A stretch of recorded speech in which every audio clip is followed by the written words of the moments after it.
بسم اللہ الرحمن الرحیم الحمد للہ رب العالمین والعاقبۃ للمتقین والصلاة والسلام علی سید الانبیاء والمرسلین سیدنا و مولانا محمد وآلہ واصحابہ اجمعین. اما بعد فقد قال رسول اللہ صلی اللہ علیہ وسلم مفتاح الصلاة الطہور ومفتاح الجنة الصلاة او کما قال علیہ الصلاة والسلام.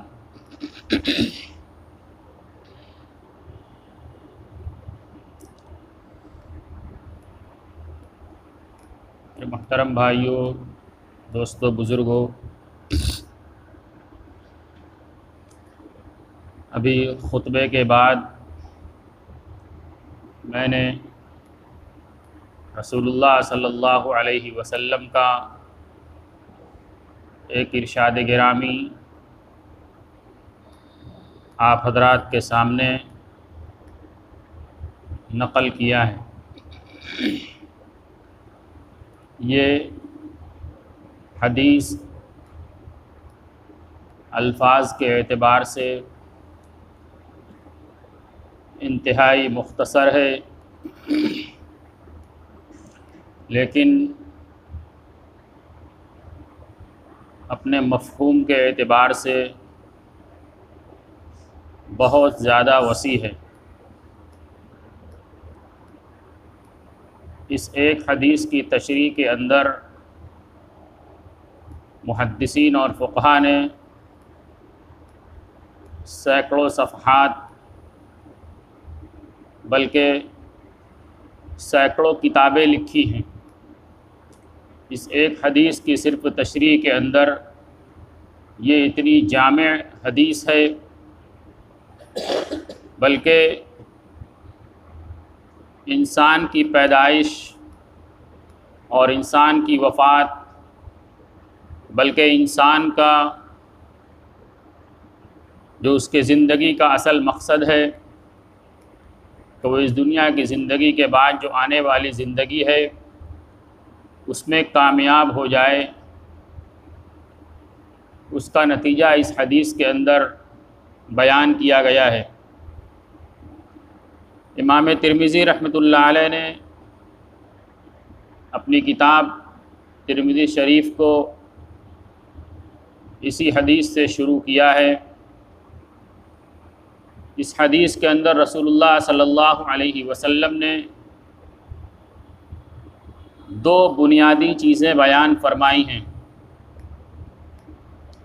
پہلی چیز ارشاد فرمائی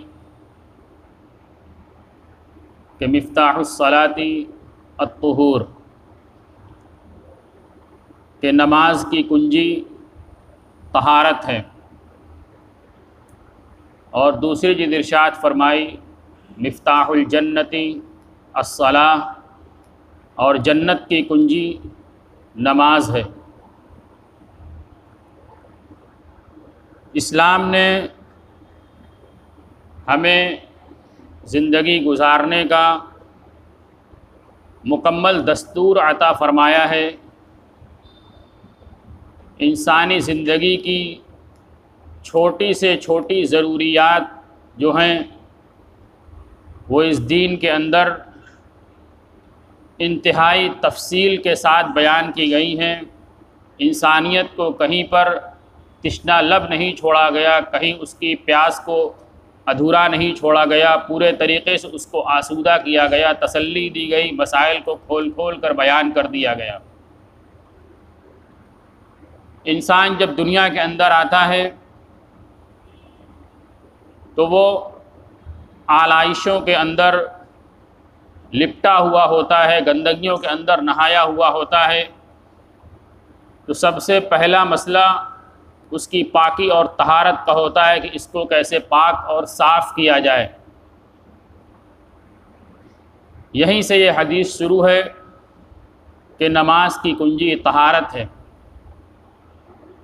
یہ پاکی اور صاف صفائی اور ستھرائی اور نظافت یہ اسلام کا ایک طرۂ امتیاز ہے۔ اسلام نے مسلمانوں کو ہر جگہ پر صاف ستھرا رہنے کی تلقین فرمائی ہے، بلکہ نہ صرف تلقین فرمائی بلکہ نماز کے اندر اس کو مستقل شرط قرار دے دیا گیا کہ نماز پڑھنے کے لیے بدن کی طہارت یہ شرط ہے، کپڑے کی طہارت شرط ہے، جگہ کی طہارت شرط ہے۔ اگر ان میں سے کوئی بھی چیز ناپاک ہوگی تو اس کی نماز نہیں ہوگی۔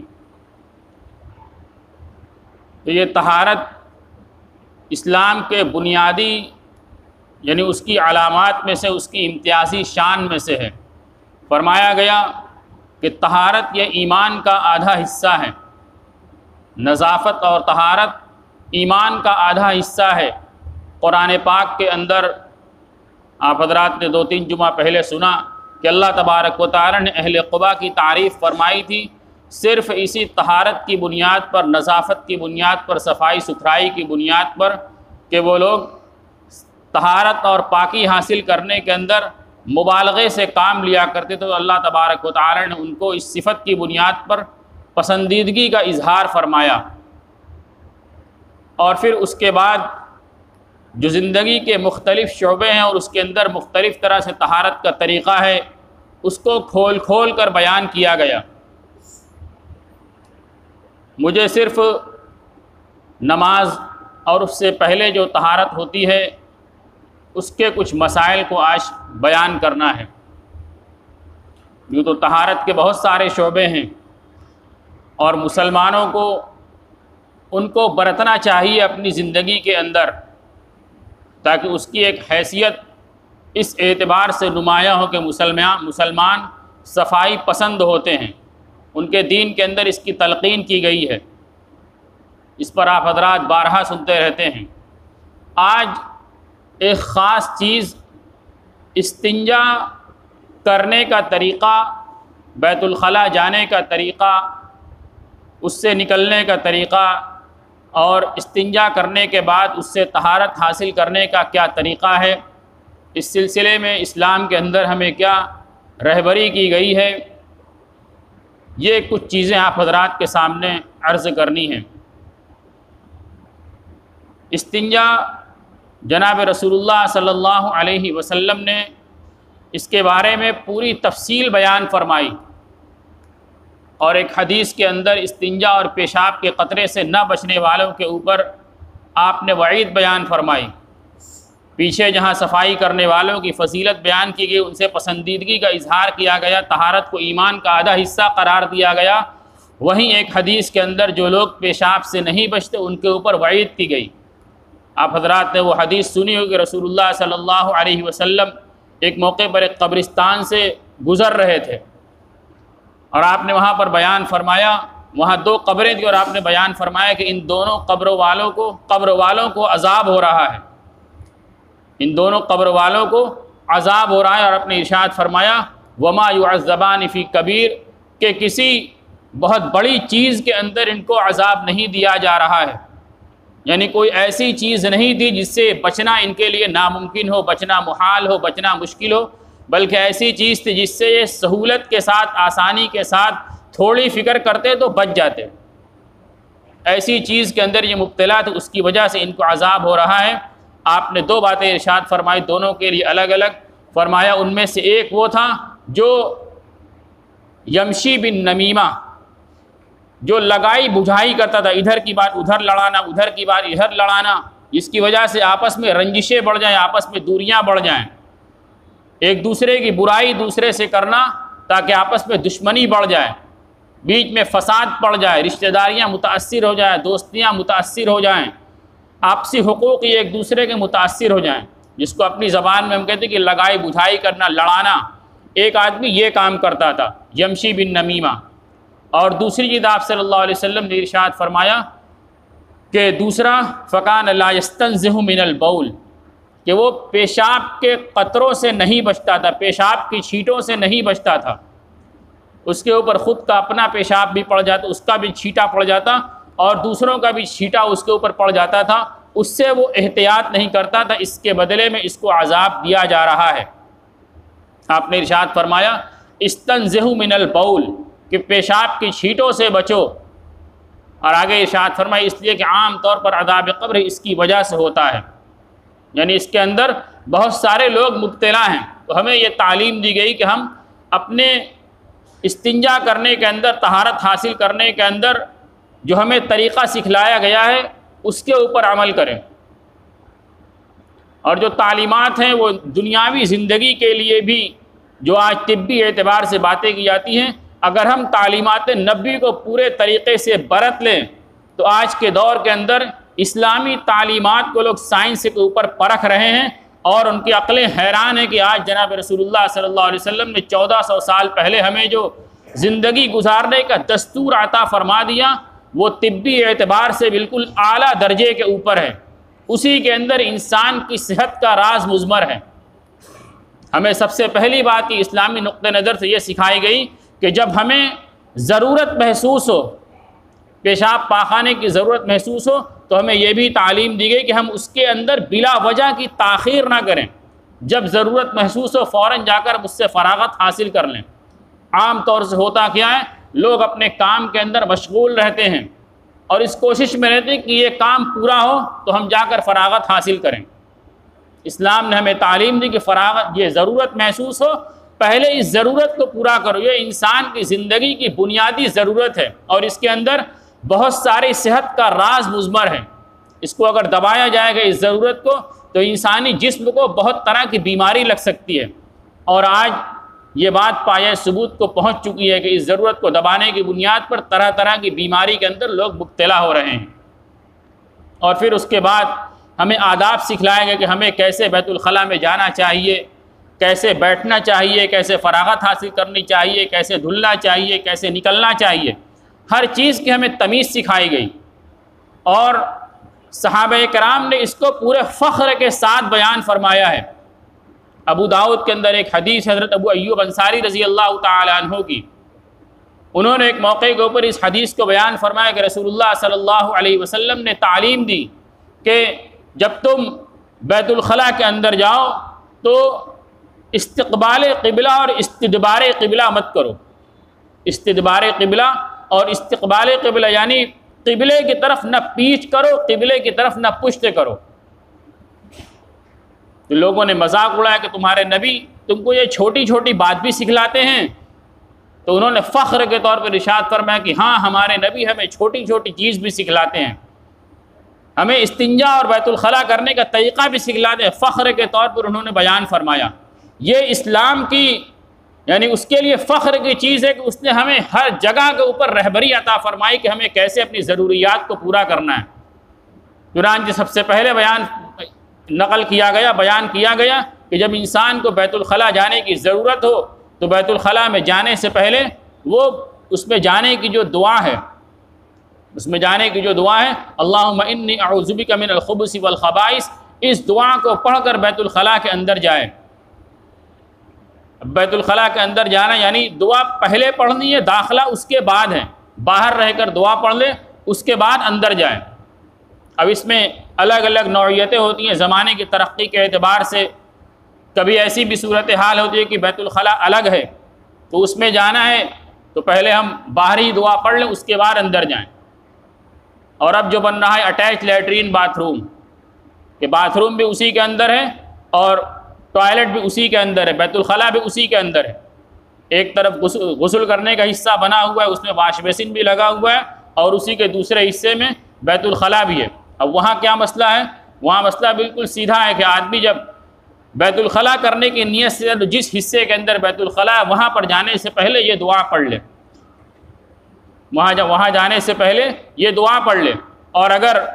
کسی کھلے میدان کے اندر کبھی ضرورت پیش آ گئی جو اس کے لیے بنایا نہیں گیا ہے، بیت الخلاء کے لیے اس کو بنایا نہیں گیا، کسی سفر کے اندر کسی میدان میں ضرورت پیش آ گئی، وہاں مسئلہ یہ ہے کہ جب بیت الخلاء کرنے کے لیے بیٹھنا ہو، یعنی اس کی جگہ پر چلے گئے، جگہ تجویز کر لی، اب ضرورت سے فارغ ہونا ہے تو بیٹھنے سے پہلے یہ دعا پڑھ لے، سطر کھولنے سے پہلے یہ دعا پڑھ لے۔ اب بیت الخلاء میں گئے اور دعا نہیں پڑھی تو پھر فقہا نے تھوڑی سی گنجائش دی کہ اگر بیت الخلاء بالکل صاف ستھرا ہے، وہاں پر کوئی نجاست نہیں ہے،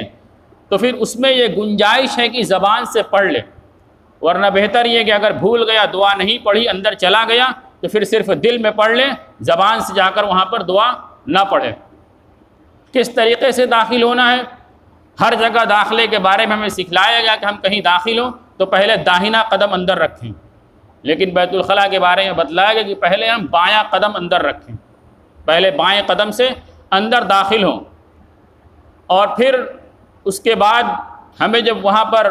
اپنا سطر کھولنا ہو تو جانوروں کے طریقے سے ایسے ہی کھڑے کھڑے نہ کھولیں۔ اسلام نے ہمیں اس کا بھی طریقہ عطا فرمایا کہ جب ہم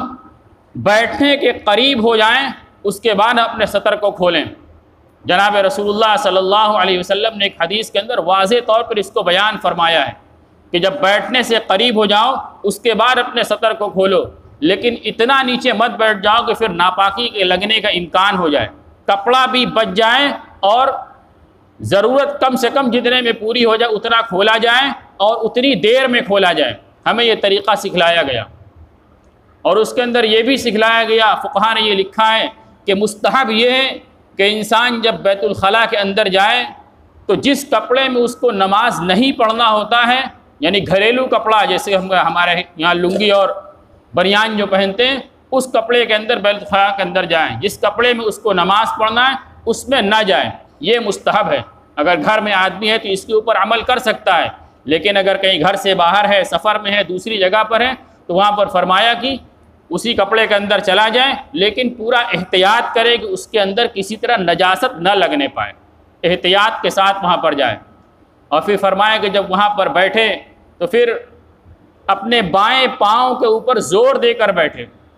بائیں پاؤں کے اوپر زور دے کر بیٹھے۔ فرمایا کہ اس سے فراغت کے اندر سہولت ہوتی ہے، فراغت کے اندر سہولت ہوتی ہے، اور جب فارغ ہو جائے اس کے اندر یہ بھی بیان فرمایا کہ اپنے پاؤں کو کشادہ کر کے بیٹھے،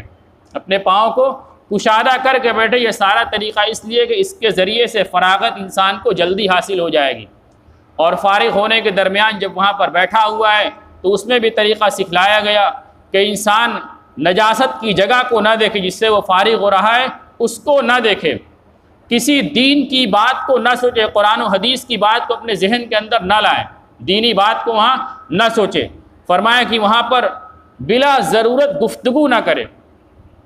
یہ ایک مسئلہ ہے کہ بلا ضرورت گفتگو، عام طور سے جو معاشرے کے اندر مشہور ہے کہ گفتگو کرنے کو بیت الخلاء میں بیٹھ کر بولنے کو بالکل حرام سمجھا جاتا ہے۔ فرمایا کہ یہ حرام نہیں ہے بلکہ ناپسندیدہ ہے کہ انسان وہاں پر جا کر کسی طرح کی گفتگو نہ کرے۔ اگر ضرورت پیش آ گئی تو انسان وہاں پر بقدر ضرورت بات کہہ سکتا ہے، کسی چیز کا جواب دے سکتا ہے، کسی چیز کی ضرورت پڑ گئی اس کو مانگ سکتا ہے۔ ناپسندیدہ ہونا یہ الگ چیز ہے اور حرام ہونا یہ الگ چیز ہے۔ ناپسندیدہ ضرور ہے، بلا ضرورت نہیں بولنا چاہیے، لیکن ضرورت پیش آ گئی، پانی نہیں ہے، پانی مانگ سکتے ہیں، کوئی باہر سے ہمیں بار بار آواز دے رہا ہے، کوئی جواب دینے والا نہیں ہے، ہم اس کو دھیرے سے جواب دے سکتے ہیں۔ ضرورت پیش آ گئی تھوڑی سی بات ہم کر سکتے ہیں، لیکن خاص طور سے بیان فرمایا گیا کہ اس کے اندر بیٹھ کر کسی کے سلام کا جواب دینا، کسی کے چھینک کا جواب دینا، یا خود چھینک آ جائے تو الحمدللہ کہنا، یہ ساری چیزیں منع ہیں۔ وہاں پر جا کر سلام کا جواب دینا یا چھینک پر الحمدللہ کہنا یا کسی کے چھینک کے جواب میں یرحمک اللہ کہنا، یہ چیزیں بیت الخلاء کے اندر ممنوع ہیں۔ اور فرمایا کہ جب بیت الخلاء سے یعنی اس کے اندر فراغت ہو جائیں تو کس طریقے سے پاکی حاصل کرنی ہے، پاکی حاصل کرنے کا خصوصی اہتمام کرنا ہے۔ کیسے پاکی حاصل کریں؟ مستحب طریقہ تو یہ ہے کہ پہلے ڈھیلے کا استعمال کریں اور ٹیشو پیپر کا استعمال کریں، ڈھیلے کی جگہ اب ٹیشو پیپر ہے اس کا استعمال کریں، اور اس کے بعد پانی کا استعمال کر کے طہارت کو مکمل کریں۔ اور طہارت کے مکمل کرنے کا طریقہ کیا ہے کہ انسان نے اگر صرف چھوٹا استنجا کیا تو صرف اس سے طہارت حاصل کر لیں، بائیں ہاتھ سے یہ طہارت حاصل کرے گا، اور بائیں ہاتھ کے لگانے کے اندر بھی فرمایا کہ جتنے کم میں اس کا کام چل سکے گا اتنا ہاتھ لگائے گا، پورے ہاتھ کو ملوث نہیں کیا جائے گا۔ اور اگر دونوں استنجا کیا ہے چھوٹا بڑا دونوں، تو پہلے چھوٹے استنجے سے پہلے چھوٹا استنجا کر لیں اور اس کے بعد بڑا استنجا کرے۔ اس کا طریقہ کیا ہوگا؟ فرمایا کہ پانی سے اس کو دھلے گا، اور پانی کیسے ڈالے گا؟ فرمایا کہ جو اس کا برتن ہوگا، جس کو لوٹا جو ہے، لوٹے کو استنجے کی جگہ سے دور رکھے گا تاکہ نیچے جو پانی گرے اس کا چھیٹا برتن کے اوپر نہ خود اس کے اوپر آئے نہ برتن کے اوپر آئے۔ اور فرمایا کہ پانی ڈالے گا اور بائیں ہاتھ سے اس کو دھلے گا۔ بائیں ہاتھ سے کس طریقے سے؟ اس کا بھی طریقہ بیان فرمایا گیا کہ بائیں ہاتھ کی جو بیچ والی انگلی ہے، جو بیچ والی یہ انگلی جو ہوتی ہے، اس کو استعمال کرے گا، اور انگلی کا باطنی حصہ استعمال کیا جائے گا، آگے ناخن کے سمت کا یعنی اگلا سرا استعمال نہیں کرنا ہے۔ اس میں امکان یہ کہ نجاست ناخن کے اندر بھر جائے گی۔ اگلا سرا استعمال کرے گا، اس سے نجاست کو دھلے گا، اور جب تک اس کا دل مطمئن نہ ہو جائے تب تک اس کو دھلنا ہے۔ جتنی دیر مطمئن ہو جائے طہارت کو حاصل کرے، اور پھر اس کے بعد اپنے ہاتھوں کو 3 مرتبہ دھل لے، یعنی ہاتھ کو پاک کر لے، مٹی سے دھل لے۔ یہ سب سے اعلیٰ طریقہ ہے۔ آج کے زمانے میں مٹی کی جگہ صابن نے لے لیا کہ صابن سے اپنے ہاتھوں کو دھل لے تاکہ ہاتھوں کے اندر جو مہک ہوتی ہے وہ دور ہو جائے، لیکن مٹی کی افادیت اس سے بڑھی ہوئی ہے، مٹی استعمال کر لے، یہ اس سے زیادہ بہتر ہے۔ اس طریقے سے وہ طہارت کو حاصل کرے گا۔ وقت پورا ہوگا، انشاءاللہ باقی باتیں اگلے جمعہ کے اندر۔ اللہ تبارک و تعالی عمل کی توفیق عطا فرمائے۔ وآخر دعوانا الحمدللہ رب